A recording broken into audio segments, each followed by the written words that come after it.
And welcome back. How are we getting on, fellas? Doing good. Doing So today we're well. joined by Damon Dayoub. How about you introduce yourself, sir? Well, hi. I'm Damon Dayoub. I play Lazar in Call of Duty. That it? Is that like you were Like, born and then that happens? man, I mean, I really don't remember anything before that. Uh, yeah, I'm from Texas. I grew up in a city called El Paso. Uh, you know, there's not a lot going on in El Paso, so I got out of there as soon as I could. And then I went to live in a city called Austin, Texas, which is a great city. A lot of fun. Not to hate on El Paso. El Paso's great. It's cool. But Austin is cooler. And went to school there. And then I I used to be a bouncer at bars and restaurants or bars. And then I was a manager. And I don't know. I just felt like something was missing in my life. And so my boss at the time told me I needed to get a hobby. And I decided to take an acting class and was started doing that. And then about 3 months after that, I told him that I was going to quit my job and I was going to move to LA and become a famous movie star. And he told me I was a fucking idiot, but it worked out. So I moved to LA. Wow, like 12 years ago, 12, 13 years ago. Yeah. And met my beautiful wife. We have a beautiful little girl, another one on the way.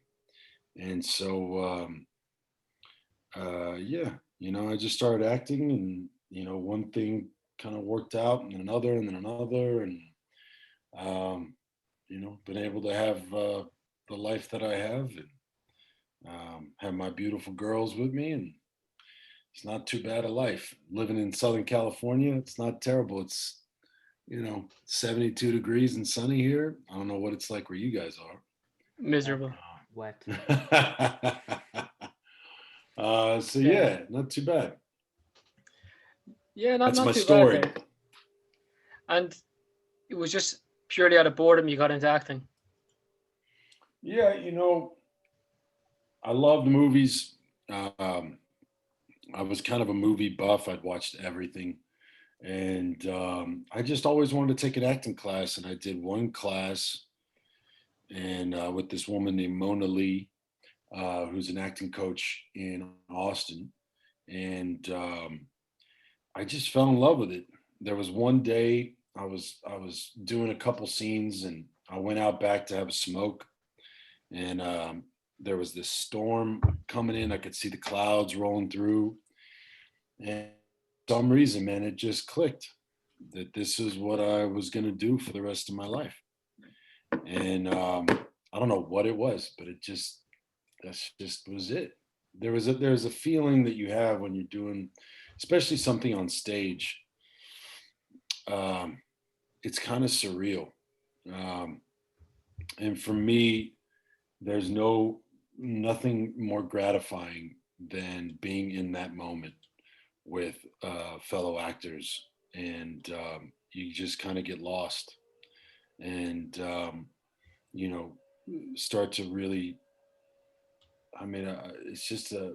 I can't explain the feeling I get when I'm working. Um, TV, it's a little different because you do scenes so many times, and Mm. you different angles and so on. When you're on stage, it's I think a little bit more gratifying because you can't fuck up. You know what I mean? Like there's no takes. There's no other takes. Yeah, this is it. And if you do screw up, you have to right back in the moment. So Mm. um, it's really challenging and it's just really gratifying. And so yeah, so then I decided I was gonna quit my job and move to LA. And my best friend, who's been my friend since I was 8 years old, he had already lived in LA, and so he put a twin bed in his closet because I couldn't afford an apartment, and I lived in his closet for 3 months until I found like a little side gig and could afford to get my own apartment. He's a hell of a guy, and still my best friend to this day. And I'll always be appreciative of that, you know, Mm. because without him, I don't know if I would have stayed. And if there any time where I thought like what could have been if I didn't make that choice, then I wouldn't have my beautiful wife and my daughter and the Mm. friends that I have here, and I don't think it would have been a life worth living, to be honest. That went from really optimistic to just really sad really fast. But look, it looks like the stars aligned for you fairly well. You're Yeah, doing pretty okay, and you got lovely family. Things are going well for you. yeah, things are going well, man. It wasn't at the beginning. It was really hard. I didn't, I mean, like I said, I had just done an acting class. I hadn't really like done anything. So when I got to LA, I didn't have an agent, I didn't have a manager, I didn't have anybody. So I faked a resume and I put all these productions that I was a part of in Texas that were all, bullshit. It was all a lie. But I faked a resume and then I sent out like 100 and something mail outs to agencies, and I got one phone call, and that was my first agent, and he got fired a week later. Oh, So then I had to start from scratch again, and excuse me, and find another agent, and then I found one, and then slowly started to book stuff. And in the meantime, I bartended at a couple bars here in LA. It was the only way I could make a living at that time because just I'd book like one or two things a year for the first couple of years. Started taking acting classes, realized how little I knew and how much I needed to learn. And then I got some really great opportunities, and it went my way. You know, um, yeah. So it's the dream, buddy. It's the dream. You're really selling it here. and it's amazing Um, how whenever you hear of Yeah, like LA or Hollywood, all you hear is about these big famous celebrities that have millions and they own six houses. You forget how hard acting is for small time actors like yourself, or it's like people that they do the odd appearance or cameo in shows. Like mm. you're just saying it there. Like in the first 2 or 3 years, you said it was booking like one or two things a year. Like that's And the fact that you had to fake, all that stuff just for a chance, that's pretty rough. And the fact only one got back to you as well. yeah. I'd say, Only one. it's rough. Starting out as an actor, uh, especially there. They're like there's so many of you. Like they really do have their pick. Yeah, and you kind of fall into this bit where you want to do good, and which is like the biggest mistake ever, right? You can't worry about anybody else. Can't worry about what they think, if they like you, if they don't like you, because you're not going to please everybody. You just got to do it for yourself. And this is how I approach every role I do. Is this is how I would do it. If you want to pay me to do it, great. If not, this is how I would do it. And so I go. I have a ton of auditions, and some go my way and some don't. But that's Mm. just it. My daughter. I hope she doesn't want to be an actor. I hope she doesn't, because the only way you do it is if you have to do it, if you love it, and that feeling that you get when you're doing it makes it all worthwhile. Because otherwise, man, it's too tough an existence. It's really it's. I'd rather her be anything else than an artist, because it's really difficult. And it's one thing when you're single and it's just you could give a shit, like whatever. But when it's you have a family to provide for and stuff like that, like real. So you need to make sure that you're still doing it because you love it. And the most important thing I think is to have people around you that support you. um, because if you don't, it's that much harder. It's that much harder. There's Yeah. there's a small percentage, a very small percentage of people that just knock it out of the park and get really lucky from the get go, and others, George Clooney has a great quote. If you can't give it 10 years, don't give it a day, and it's the truth. Longevity is part of it. You got to stick around, get better at your craft, and you'll get your opportunity. I like that quote though. But yeah, you really want to be dedicated to it, because we've spoken to some actors, and like the time they've had trying to be an actor, pretty awful. You could be working two other jobs, or there could be months between different jobs, and you're trying to make the money last in between them. But Yeah, some are fortunate, some aren't. absolutely. Look, if you're an actor, you're an actor. It just depends on whether or not you're making a living as an actor. You know what I mean? You Yeah. know, uh, I remember when I used to bartend, it used to drive me crazy because people would ask me, what else do I do? And I'd be like, I'm an actor, and they're like, how's that going? And Yeah. you're like, what do you do? And they're like, I'm an accountant. You're like, how's that going? You know what I mean? Like it's one of those things. Like if you're an actor, you're an actor. You just gotta hope that you can be successful enough to make a good living doing it. Hmm. Isn't it? It Yeah. reminds me of that. Do you know that thing? If you walk up to a comedian, the first thing you say is like, your first thing they expect you to say is, "Tell me a joke." Like Yeah. it's very weird the way, just because they're in public light and you know who they are, you expect them to always be on. You expect Yeah. Yeah. The expectations we give people in different careers. Yeah. going Like up an to actor isn't accountants always and an actor. telling them to pay my bills. It's like it's not gonna work. Yeah, it's not. No. Yeah. Yeah. I don't know, man. But on a lighter note, rather than the despair and the agony of not getting roles, you did land a good one. You got Call of Duty Black Ops Cold War, the newest Yeah. installment. Yeah, man, and you Yeah. got to play Lazar. And as we were saying, I think before we started, the guy was always eating, and that's what I loved about him. Got the Burger Town shirt. You got the noodles half the time. Great character. And unfortunately, I do mean unfortunately, there's some lads out there, and just because they seen Park, they didn't save you. Man, I think I've said it before, but I don't blame him. I mean, Park's pretty awesome, right? I mean, like, I would say Park. If I play video games, I'd play, and I definitely would say Park. I mean, she's beautiful. She's British. She's awesome, right? I don't want to hear it. If you save Park over Lazar, I hate you. Oh no! Sorry, No, I'm no. messing. Go Thank on, you. I please. appreciate it. Yeah.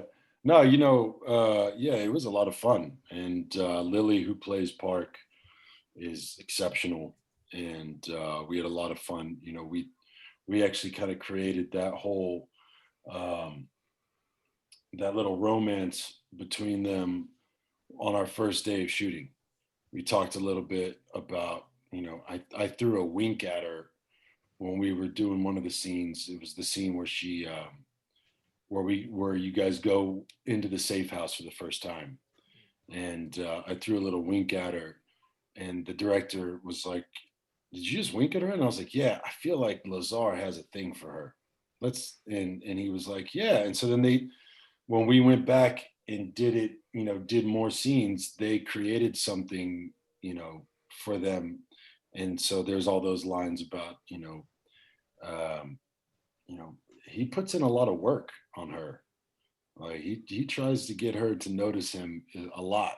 And so, but yeah, I still, one of the guys sent us a clip of, post the rooftop where, if you save Lazar Park, and it didn't seem like Park was very sad that she lost Lazar. You know what I mean? Like she doesn't really give a shit. She just kind of keeps on going on. So it's kind of, it pissed me off a little bit. And I thought she would be a little sad about losing this guy, but apparently not. She didn't care that much about him. Sad, very sad. What can you do? As I say, What can you do? If you pick Park over Lazar, Well, there you go. towards you are known. I I remember we got Thomas to do a playthrough on the channel, and yeah, we got a bit of. Oh, my name's not Thomas anymore. When I came in here early, the name was Thomas. Yeah, when we had him play, there was a lot of division between picking you or Park. Yeah, It's I was. heartbreaking. It wasn't really The division. fact It it's was even more a like question. I'm just gonna wait this out so Park has more, seconds to live, kind of thing. Just Nice. in my Nice. mind, it was always, like 100%. I couldn't. I appreciate it, man. Yeah, I appreciate but it. I appreciate it. when you were preparing for the role, what was that like? Well, Like you guys had to do a lot of this from home. yeah, well, at first we got to be in the studio, and so me and the director and the writers, we talked about what who Lazar was, um, what how he speaks, how he carries himself. I had my ideas, they had their ideas, so we kind of just melded them together. When it comes to playing a character that doesn't look like you, is bigger than you, even though I'm 6'3", he's a beast of a man, and he's been through a lot more than I have. So I wanted to carry him with a little bit of swagger, drop his shoulders a bit, and have a more methodical kind of like ogreish walk to him. And then with his voice, I've done um, you know Arabic accents before for other shows, but I wanted him to have to be kind of quiet. He's such a big guy. Wanted it to be, he only speaks really when he needs to, and when he does, it's a little bit quiet, which is challenging when you're doing voiceover stuff, because you don't want to be too quiet. So yeah, we just kind of played a little bit with it, and I think we found it. We found it about halfway through the first day of rehearsals.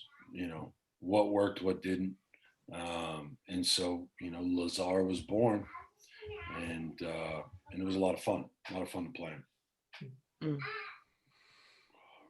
Yeah, and people love it. It was an amazing game when it came out, and still is. Yeah. I don't know. I know you play like certain characters in the zombies multiplayer. Did Zara make it in there, Thomas? You're a big zombies player. I don't think Lazar. I don't think No? so. No. No. Yeah. I don't think Lazar's in there. I think he's just in the campaign. Yeah, it's too bad. It Too is bad, bad. guys. That would Come on. have been amazing. Come on, Activision. Come on, make it happen. Where's the DLC? Where's the next map? Lazar only mode.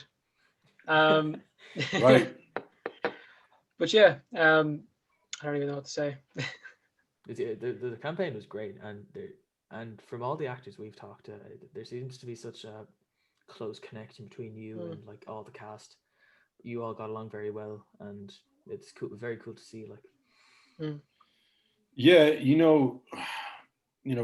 I was talking with Reggie and Bruce about it earlier. Actually, we just clicked immediately. There's always an asshole on a set. There's always somebody. There's always somebody that's just like, and if you don't know who it is, it's probably you. And from on this one, we just all really got along famously. And then when we went up to Raven, me, Damon Allen, Bruce, and Reggie went up to Raven in Wisconsin to do some training up there. Man, we all got along like it was like we had known each other for years. And we all have a group text message that we actually talk almost on a daily basis, with Chris Payne Gilbert and Lily and Piot. And man, we all really wanted this game to be great. We all really supported each other in whatever we were doing. And, I think we have lifelong friendships because of it. It's one of my favorite jobs I've ever done was working with these guys. And not only them, but the animators, the director, the everybody from Raven and Activision were just. There's a guy named Jeff Scooble. I might be ruining his last name, but when we were in Wisconsin, man, they were just so gracious, so kind. They were just really wonderful people to work with. If anybody who's listening to this ever has an opportunity to work on a Call of Duty game, you will not regret it. The best opportunities of your career, for sure. We've interviewed a lot of Call of Duty actors, and never a bad report. Yeah. But when you booked the job, did you know it was a Call of Duty game? Because they tend to not let you know until the last seconds. No, I didn't know until I got in to do the rehearsal, and Ivy, who's our casting director, was like, "Do you know what game this is for?" And I was like, "No." She was like, "Well, it's a big one." I was like, "Okay, all right." And she was like, "It's Call of Duty," and I was like, "Okay." And Bruce was right there. He's like, "You don't really know what Call of Duty is," and I was like, "No, I don't. I don't know what that is." And he was like, "Man, it's a pretty big game." I was like, "Cool. Let's get to work." Yeah, you don't know anything. You don't know anything from your audition. You don't know anything until you book the job. Yeah. They're probably better off doing that, in all fairness, because it's such a big thing. And if anything gets out, like any leaks, they're kind of fucked. Like there's already people predicting the next game, and I don't even know if they're making it yet. Well, I'm sure they are. I think each game takes about 3 years from inception, so they know what they're doing, ahead of time.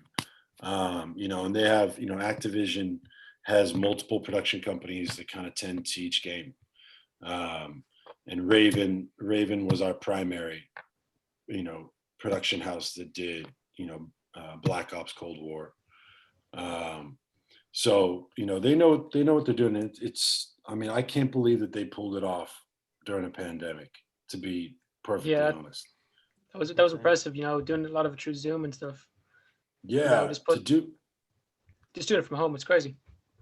Yeah, all of us had to do all of our voice stuff from home, and they couldn't do any more performance capture stuff with us in the studio, which means that Jeff and his team had to do so much more work in Wisconsin, and they did a brilliant job. They really killed it. One of the major complaints about the game, and it's a good complaint to have, is that the campaign wasn't long enough. What they did do was just so intense, almost addictive. But you're always looking for more by the end of it. Do you think what do you think they could have added to, if anything? Again, I don't play video games, so have you I even don't know. come on? Have you even played this one? You're in it. Oh my god. Dude, my wife. Look, if I played video games when we met, then I probably would get away with it. But if I started playing video games, 5 years into our marriage, this marriage ain't gonna last. She's in a divorce. You're not gonna explain to her, look, honey, darling, apple of my eye. I was in one of the biggest games of the year. You give me a break. I don't have time, man. I don't have time. But I've heard really good things about the campaign itself. I feel like I would have loved to have, done more work on it, but that could also have been the pandemic. There were a lot of factors that are out of my hands, but I wish we could have done more, because again, like I said before, we all got along so well that we wanted to do as much as possible together. But there was a global pandemic that came up. So what can you do? Kind of unavoidable, in all fairness. I haven't really heard about it. Unless you're in New Zealand. That whole thing about this whole global pandemic they keep talking about. It's I've seen it once or twice, maybe. But how would you stop? Yeah, I saw one person wearing a mask, and that was it. I don't know what they're crying about. Yeah, maybe in the US, buddy, but here we just wear our masks. Yeah, man. You've had some weird stuff there with COVID, in all fairness. Yeah, I mean, let's be honest. We've handled it about as poorly as you could possibly handle it. Um, it seems like we're one of the only countries that are even debating if it's a big deal or not.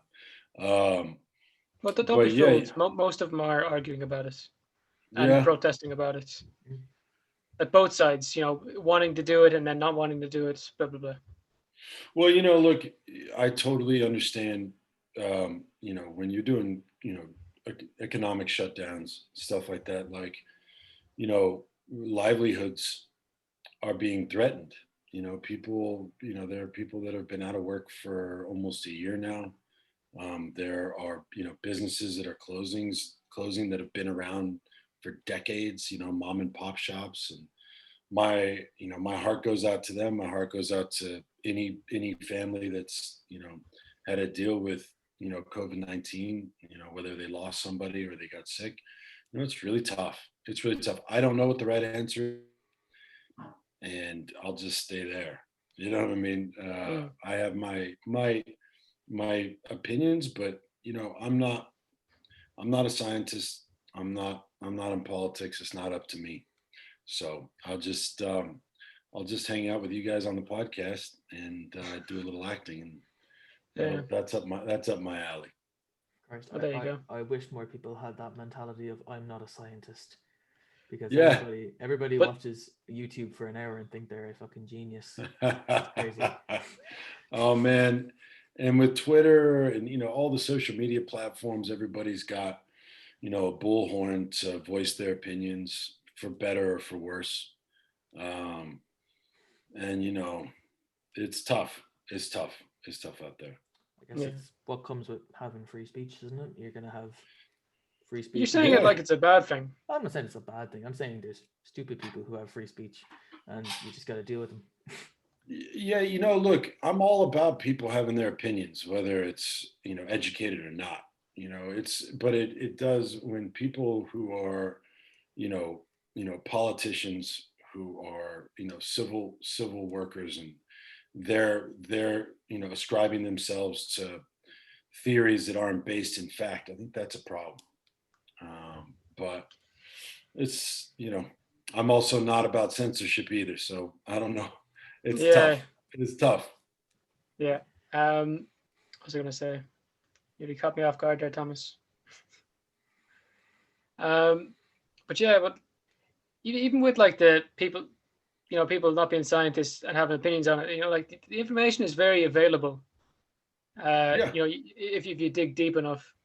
And one thing that was funny, what you said a second ago, Damon, is I'm not a politician and I'm not a scientist. It's kind of weird how they politicized it around the world. Yeah, especially here. I don't know how it's been there, but you know, when you have people in the highest positions downplaying it, and also peddling conspiracy theories about it, like, you're the ones that should be the most educated on it.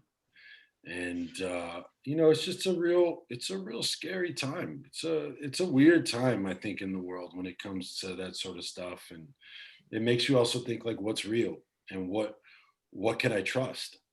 Mm. um and people tend, all the algorithms on your phone, all that stuff, they kind of fall into, your narrative of what you're kind of leaning towards, and they perpetuate that and exploit Yeah. that, and then you go down this rabbit hole, and it's kind of hard to get back. But it's So not it's as tough. intelligent as people would think.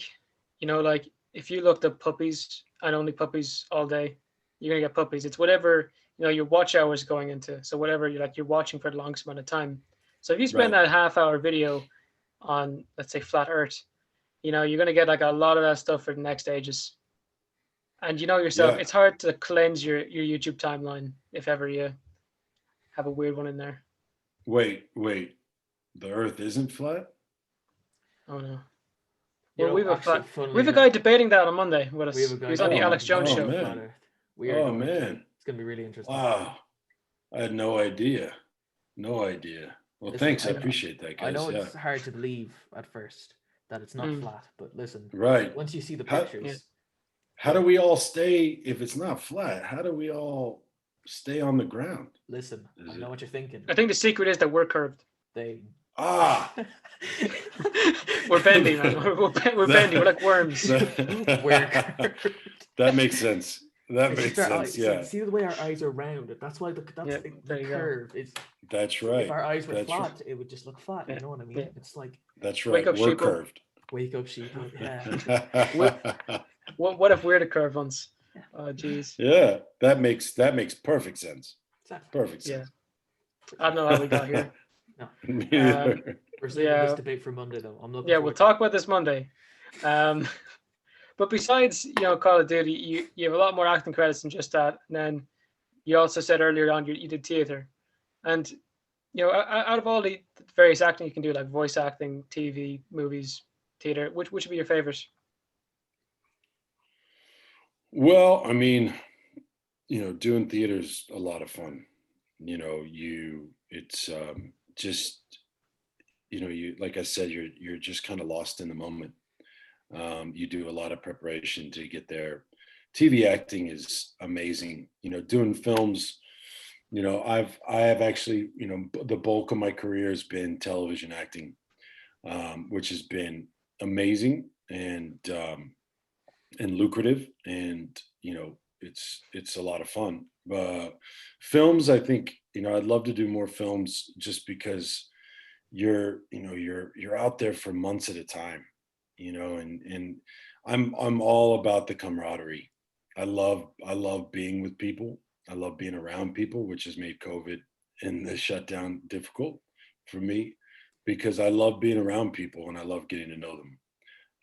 And there's just a camaraderie that you start to have with people, when you're on a set like that. The shows that I've done for extensive amount of time, I'm still friends with all those people, you know, because you just create relationships that I think are really important. Mm. Yeah, and we've had other actors on before saying, like, unfortunately or fortunately, depending on your situation, it is also a bit of who you know.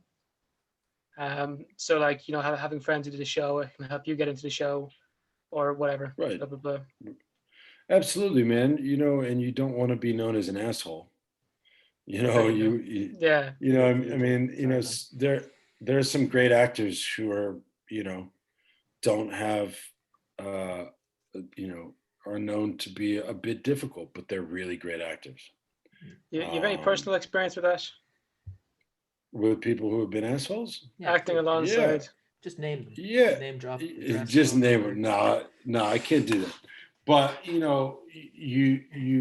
sometimes when you get to a certain level, you forget how hard it was to get there, and you also forget how many millions of people would trade shoes with you in a heartbeat. you know you don't realize, when you're doing a show for a couple seasons and you're just like, oh, I'm over the show, I'm over all of it, I just want to, you realize you're living the dream that millions of people out there wish they could be living. Mm. So, yeah, yeah, this might suck for you because you're making a ton of money doing an episode of television and working like, 5-day weeks. But, uh, everybody wishes, every actor out there that's struggling wishes that they could be in your shoes. So have a little respect and, you know, treat this like it's, like it's a luxury, like you're grateful to be there. You should be grateful to be there every day. Mm. So yeah, I've worked with people that think they're better than the show, or think that they're not getting the respect they deserve, or so on. I've had moments of being a dick before, because I didn't agree with a decision, and you live and learn. You know, Yeah, you have to make mistakes to learn from them. In all fairness. absolutely, absolutely. And watching, I've watched, people that have had extensive careers who are famous, and I've watched them interact with other people. And you're like, yeah, that's how I want to be. That's how you're a professional. Um, and then I've watched people that have also know, been big stars, and you're like, wow, they're just terrible. They're just terrible people. Mm. So you live and learn, and you watch people, and you go, okay, this is what I want to be, and then you just be it, you embody it. Mm. Yeah, you really can't go into it wanting it to be like an ego thing, because at least I hope people be able to detect it fairly fast. That's one thing we've had said to us by a couple of actors. If you're going into it for the wrong reasons, everyone will be able to tell, especially with Yeah, casting well, directors.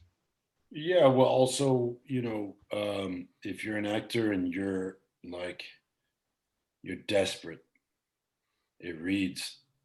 It reads in your audition, which means you're definitely not going to get it. And then, if you're on set and you're seeking the approval of the people around you, it reads. People aren't going to want that. They don't want you to, like, when they yell cut, to look at the director and wait for them to say, "Oh, great job." Look, nobody's going to give you a pat on the back, and it's rare in life, period. Nobody's going to give you a pat on the back. Nobody's going to say good job every time. You need to be comfortable with what you've done, what you're doing, and realize that you're a professional. And there's a reason they hired you, because you're good, you know, and just go with that. I've worked with other actors before who are just like constantly needing approval. And that's not a way to live life, man. That's definitely not a way to do your job. Yeah, yeah, it's unfortunate, but what can you do? I Yeah. guess that's what we do as people. We kind of seek approval, or like no one's going out there looking, for everyone to call them a dickhead. You know, you want them to, you want the opposite of that. In fairness, to a Yeah. I degree. mean, yeah, I think to a degree, but you're you're a human being. You should know who you are at this point. Like, I'm 40 years old. I should know who I am. I should know that I'm a good human being, and that I'm a good father and a good husband and a good friend and a good actor, and I know what I'm doing. And I don't need somebody else to tell me good job, because it's that's nice. I mean, that's nice, but like, it's just, you can't expect that to happen. And you just have to be comfortable with what you bring and who you are. And that's just it. In anything you do, just like you guys doing this podcast, you know what I mean? Like, this is what we do. We like what we do. We're good. And that's it. You know what I mean? And any other haters can just get the fuck out of here. Like what you Yeah, do. Sounds like a nice life, Dan. that sounds all right. You Yeah, must tell me more no, about that liking what you do kind of thing. I'll just, you know what? I'll just do a little I'll do a little voice memo to you guys every day, and you'll wake up to my beautiful voice, just giving you guys deep insight into not giving a fuck about anybody and what they care about and what they think.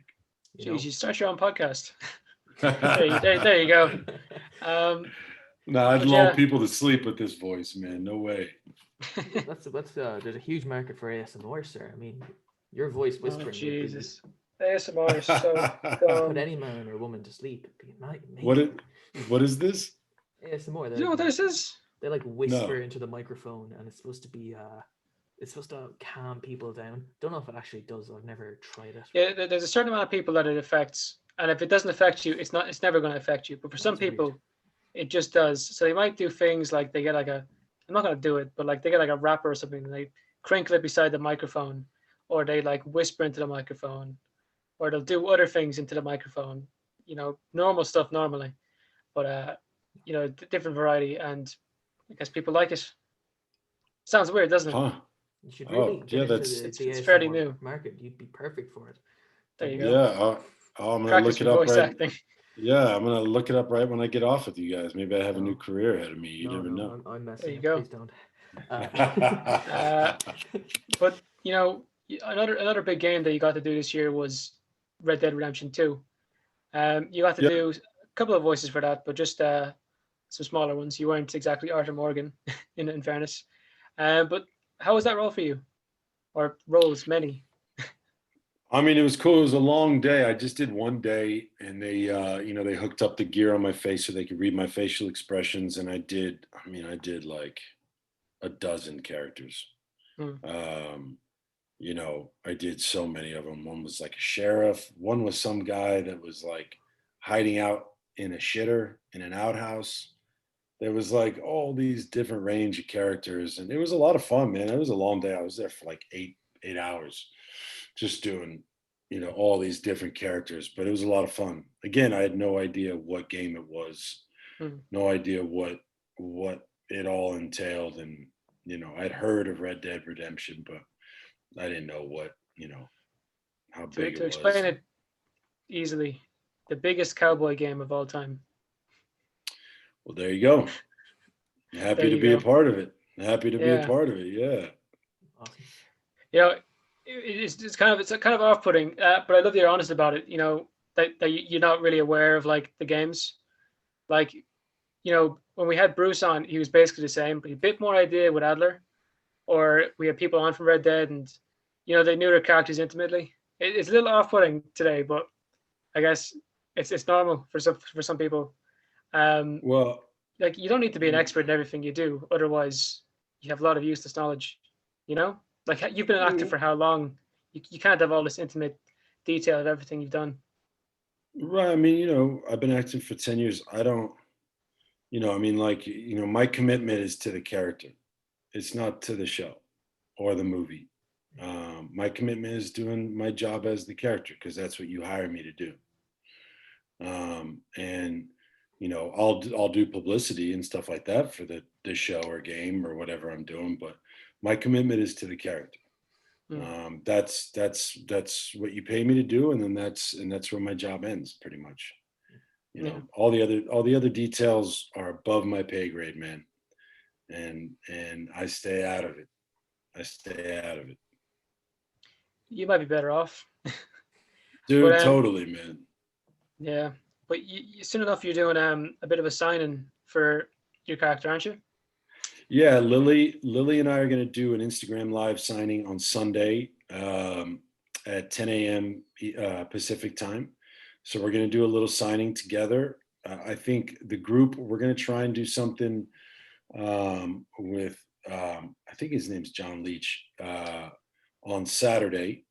We're going to join his Facebook live session. I'll chat a little bit, but then Lily and I are going to do the Instagram signing. We have a bunch of cool photos from Call of Duty that we'll be signing live, and then I believe the whole group is going to do another group signing in another month or so, all together. So it should be a lot of fun. Yeah. Yeah. And how's that being done? The signings, like with COVID, are you guys doing it online? How's it working? Yeah, we do it online. There's my link for mine is in my bios for Instagram and Twitter. It's through a site called Streamily, and you basically put your order in, you say what you want to have me sign for you, and then it shows up on my list, and I do it all live. I go down the list one at a time, and then sign them up and have ask questions. People can ask questions. We give you answers. It's just like going to a Comic-Con, but it's virtual. Yeah. Should be pretty cool. I've never done. I mean, I've done Comic-Cons before, but I've never done it like this. So this should be fun. What did you do Comic-Con for? I Capcom? I did San Diego Comic-Con for Stitchers. It was a sci-fi procedural show that I did for 3 years. We went to New York Comic-Con, LA Comic-Con, San Diego Comic-Con, and I mean that's awesome, dude. I mean, you don't, you just don't realize sometimes the effect that these shows, these video games, all these things have on people. Just like Call of Duty, I didn't realize how big of a game it was. I didn't realize how many people played it. People that I know who there's no way they have time to play video games, but they wake up at like 3:30 in the morning before their family wakes up and plays, they play the campaign when it first comes out, beat it, and then they go on to the next one. Like, and so when you go to a Comic-Con, it's so cool to see all the fans and to meet them and to get to know them a little bit, where they're from, why they like the show, why they like the game. And it's just, I mean, it's really cool. And to think as a small, this might sound, a little arrogant, but to think about having, you know, a small part in playing, in a character that resonates with these people is, I mean, it's a really cool feeling. It's really cool feeling. And I mean, you know, the fans are what pays my salary. I mean, like, if it weren't for if really honestly, I mean, for anything I've ever done, if it weren't for the fans, I wouldn't have a job. I mean, the fans, the people watching it, the people buying the video games, like, without you guys, we don't have jobs. So, it's really wonderful to be there and show, appreciation for you guys, and to talk a little bit with you all. Mm. Have you had any particularly notable encounters with fans yet? Well, weird. for Call of Duty now, because it's just my voice. Lazar and I look a little bit different. But yeah, I've had some fun experiences with fans. I always like the fans that they don't want to, like, come up to you and talk to you because they're a little nervous. So they'll, like, stand in front of you or be at, like, the table in front of you and, like, raise their phone up and, like, take a photo like it's a selfie, but then you see yourself in the photo right behind them. It's fun. It's cool, fun stuff like that. Comic-Con was great though, because there's people just coming up to you everywhere you go, wanting to take pictures with you and talk a little bit. And it's just, I mean, like I said before, I love talking to people, so I don't mind it one bit. I'll do it all day. There you go. Yeah. You spent the last 40 odd minutes down here anyway. Yeah. But there you go. Let's go. 3 more hours. Let's do it. Oh, geez. Well, you want to pull a Joe Rogan experience? Let's talk about the universe real quick. Anyway, Yeah. no. Yeah. There we go. The universe and elk meat for the next hour and a half. No, then we'll let you go. Barely. You're lucky to get away this early. If people want to check you out, where can they find you? You can just find me on Instagram or Twitter, at Damon Dayoub. I'm always there, so give me a shout. Perfect. Well, Damon, thanks so much for coming on. You've been a terrific guest. Hopefully we'll have you on again in the future. You say that to all the guests, buddy. It's my pleasure. Wish you guys the best. We don't tell them all to come back, in all fairness. Just the ones we like, so feel privileged. Because now you're Stop. I do. Well, you guys take care of yourselves, and I appreciate it. 100%. Thank you all right. Thanks, man.